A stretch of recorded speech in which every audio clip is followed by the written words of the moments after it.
Anita Among kigambibwa okuba nti agenda kufa enjala, agenda kufiira enjala mu nnyumba era nga kitasobola butalina na ssente zigula kyakulya, cannot afford a meal. Era ba MP bwe batyo gye buvuddeko bakyaleke basale musaye ne bakuba omulango gufaanagana ku beekuto. Naye bwe kituuka ku njala nti enjala emuli bubi, bamemba ba Parliament okuva mu Teso sub-region bibimu ku ebyo bye baatwalibwa Salimu Sale era baatandise okubeera nga bakontributinga ssente okuyambako former Speaker wa Parliament Anita Among okubeera nga ameetinga basic household needs oluvannyuma lw'okubeera nti accounts ze zonna baazifuriizinga kati takyasobola kubeera ng'afuna ssente. Takyasobola kubeera ng'afuna ssente. Jjukira nti kakati bw'aba ng'akozesa bizinesi z'amasomero basasulira, balina pay code ze basasulirako.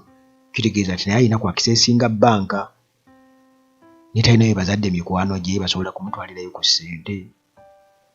Kakati ekyo kikyali awo, naye gye buvuddeko twakitegeera nti bizinensi ze eza Anita Among nga tunaba kubeera nga tulaba enjala emuluma, naye nti waliwo mutabani we wa Anita Among abeera UK eyo, mutabani we omukulu essaawa eno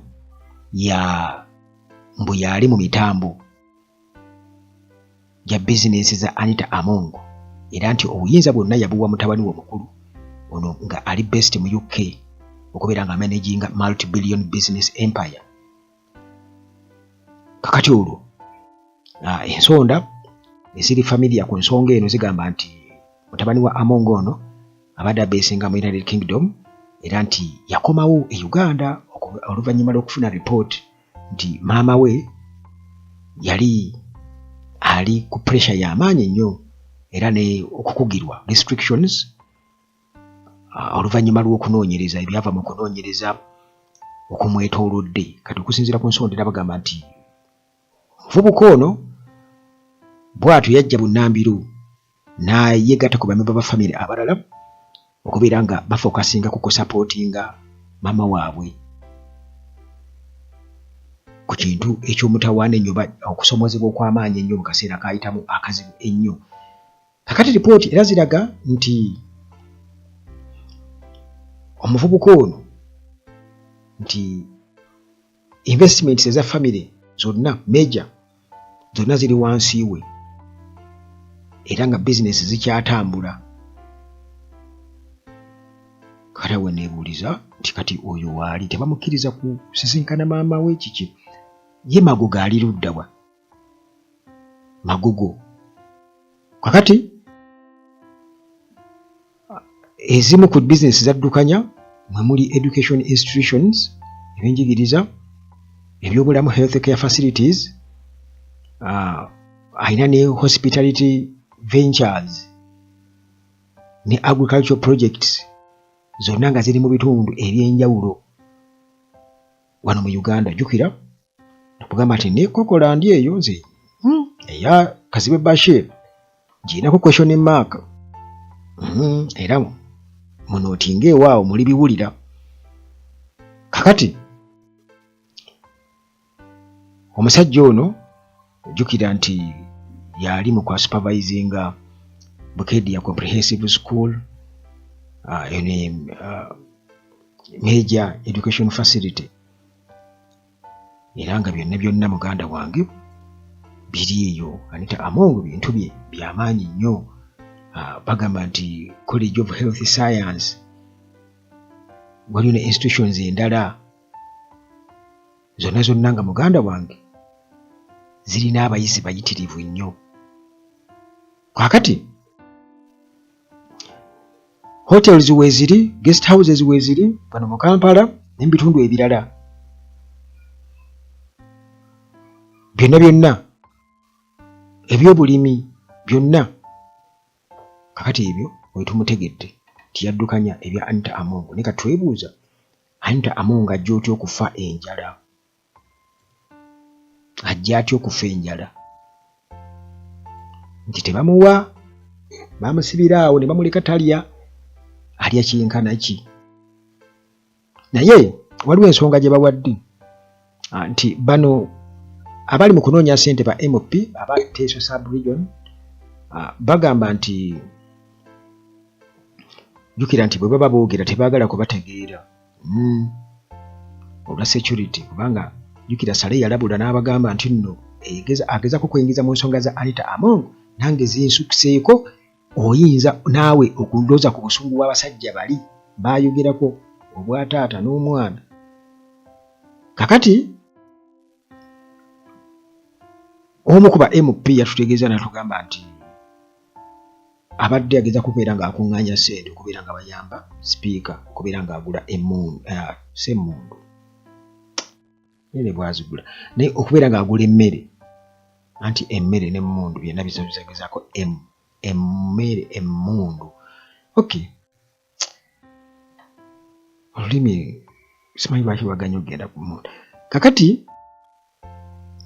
nti bageza kusonda ssente kansuubire nti tewaliwo anoonya kukuŋŋaanya ssente ate kubeza ani anaaziclaiminga nti twasondera Anita Among nga battaamu egenda abagezigezi tebabulayo naye mbwe ali mu kusonda ssente basobole okubeera nga bakola ki bamugulira emmere Anita Among. Naye anti embeera Anita Among gy'alimu mbi nnyo, bali mu kuŋŋaanya ssente kyekituufu ekiriwo bali mu kuŋŋaanya. Waliwo gwe bagamba nti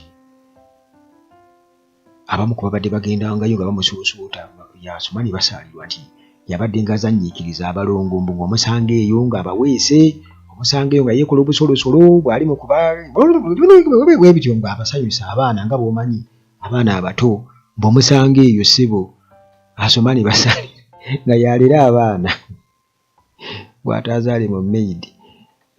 Kakati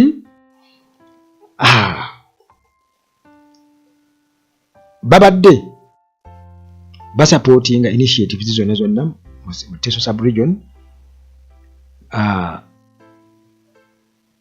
era nga ssente eziriwo zeetaaga okubeera nga zongerwako mbu abamu batya okuwaayo balowooza birimu bambega ne WhatsApp group bazivaamu mbu ate Among abadde ng'abayamba tebasobola kubeera nga bamuleka kati mu WhatsApp group yaabwe eya parliamentary group WhatsApp eya Teso bagita Teso parliamentary group WhatsApp platform eyo namwe musobola okugendayo naye baba n'abateekayo ku group nti bo bagamba nti Among ali mu buzibu obw'amaanyi obw'emmere tasobola kuakisesinga accounts ze okwegulira emmere kati basazeewo bakiipinge in nga bakozesa resources ze balina. Kiri strange naye kituufu. Omu ku bakyala era nga naye mubaka yagambye nti Speaker Among jjukira nti aba afuna abagenyi buli kaseera kati awo nawo ate wekibuzaabuliza abagenyi tebabakkiriza bamala kubaaza tebamukkiriza alina okwetikkayo ku nkoko oba ku ki naye nti abagenyi abeera afuna abagenyi buli kaseera ate alina okubaliisa. Kati muma mugenze kulaba omuntu omusibe ate omusibe muba mwagaza mmere bannange bannayuganda nti baba bagenza Among era kulya nti alina okubajjulira balye nti afuna abagenyi baguests okuli ba relatives ate nga alina family ey'okuliisa. Bagendayo nga baagala kulya mmere. Kakati nti emmere olumu bagifuna okuva mu district y'e Bukedya ne bagireeta mu nnimiro ze naye ndowooza tebasobola kubeera nga bagenda ewala nnyo okubeera nga baleeta emmere wano waakiri alina okuba ng'akola ki afunayo ku mmere wano. So nga ate ne Moses Magogo mbu akawunti zonna eziri associated ku ye mbu nazo baaziteekako envumbo Budyope East MP Moses Magogo Saalongo alina ennene ne wakyaliwo ko ennene awo sisuubira ebyo byonna baabirinnyamu dda kati omulala alina blood clot ate ng'ogenda ozo nange kakati ebyo bibisekerwa naye teri kitagwa. Kakati jukira nti Paramount Chief waabwe oba Iteso Cultural Union Papa Emorimol Paul Sunday Etomaileng Emolot yaliko kwaba basinkana General Juice mu makage wali ekapeeka na Kaseke district era nga ategeza nti bank account zonna nabazi freezinga amakage agenda Kasero n'ekigo bwe baga readinga jukira basangayo sire n'abasajja kiza bazeera zonna batulima nti basanga mitwalo ana mu kisenge kya mutabani we. Bannange kakati Among yetaaga okumeetinga finances okusobola okumeetinga household expenses n'okuddukanya businesses ze. Yetaaga ssente ogula emmere n'okulwaninga businesses ze. Kakati Salimu Sale nga bamusaba kale waakiri ekyakitunulemu oba ekyokugira kiri kimulemu ekyokutaasa ayita Among kale n'ekyakitunulemu waakiri.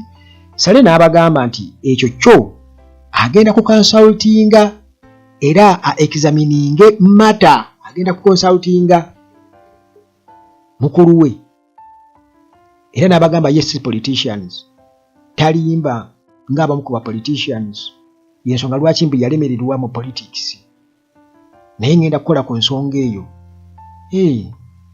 amwongera wakatonda ongera nange Mukama Katonda naye tasobola kugula mmere. Waliwo omuntu yagambye mbu tasobola kugula mmere naye asobola okwafoodinga okugula Carolite. Bannayuganda bannange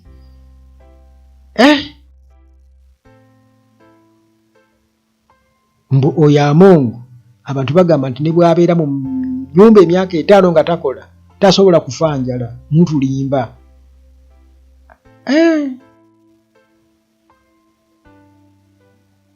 Kubanga bo abantu bagamba nti kireka ne trillions zikyali mu basement. Why? Byebye biriwo former speaker amayinza okufa enjala bw'afa ne tubabikira temugamba nti ate temwali ludda bwa.